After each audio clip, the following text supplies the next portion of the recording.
अस्सलामु अलैकुम वरहमतुल्लाहि वबरकातुहू। क्या शौहर अपनी बीवी की कमाई अपने इस्तेमाल में ला सकता है? जैसे बहुत सी औरतें जॉब वगैरह करती हैं, ख़ुद कमाती हैं।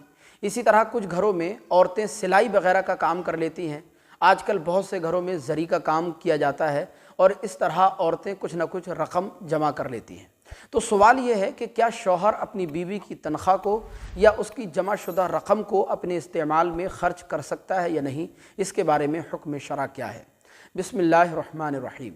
तो देखिए, इसका जवाब यह है कि जो चीज़ें औरत की मिल्कियत में हैं, ख्वाह वो उसको विरासत में मिली हो या उसके माँ बाप ने, उसके घर वालों ने तोहफ़े में उसको जहेज़ में दी हों या उसने ख़ुद कमा करके हासिल की हों, उसके बारे में शरीयत मुताहरा का हुक्म यही है कि वो औरत की मिल्कियत है।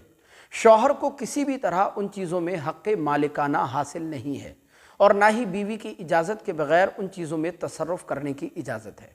अलबत्ता ये ज़हन नशीन रखें कि इजाज़त दो तरह की होती है, एक दलालतन इजाज़त होती है, एक सराहतन इजाज़त होती है।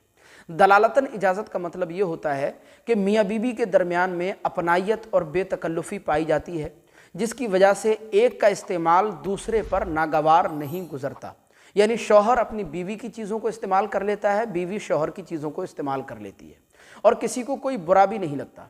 तो जिन चीज़ों में इस तरह की सूरत पाई जाए उन चीज़ों को इस्तेमाल करना बिलाशुबा जायज़ है, उनके लिए अलग से इजाज़त लेने की ज़रूरत नहीं है। जैसे घरेलू चीज़ें, और घरेलू चीज़ों में बहुत सा वो सामान जो औरत को आम तौर पर जहेज़ में मिला होता है, वो सामान औरत भी इस्तेमाल करती है, मर्द भी, शौहर भी इस्तेमाल करता है, लिहाजा उसके लिए अलग से इजाज़त लेने की ज़रूरत नहीं है। वो दलालतन जायज़ हैं, शौहर बिलाशुबा उनको इस्तेमाल कर सकता है। लेकिन जिन चीज़ों में इस तरह की सूरत ना पाई जाए उन चीज़ों में शौहर को अपनी बीवी से सराहतन इजाज़त लेना ज़रूरी है। जैसे कुछ औरतें सिलाई वगैरह करके या ज़री का काम करके वो कुछ ना कुछ रकम जमा कर लेती हैं या कहीं जॉब वगैरह करती हैं, उनकी अपनी तनख्वाह मिलती है।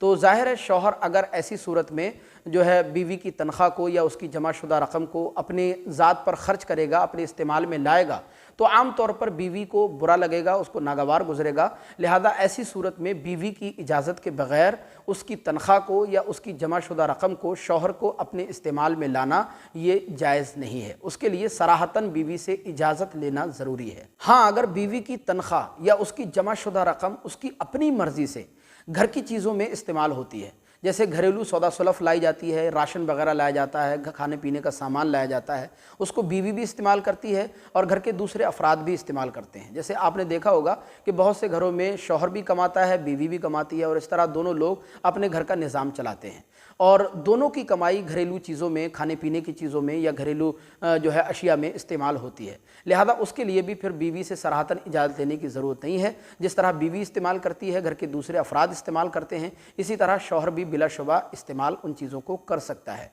लेकिन जिन चीज़ों के बारे में बीवी को नागवार गुजरे या बीवी को बुरा लगे, जैसे उसकी तनख्वाह या उसकी जमा शुदा रकम, तो उसके लिए शौहर को अपनी बीवी से सराहतन इजाज़त लेना ज़रूरी है। उसकी इजाज़त के बग़ैर उसकी रकम को या उसकी तनख्वाह को अपने काम में लाना या अपनी ज़ात पर ख़र्च करना ये बिल्कुल भी जायज़ नहीं है।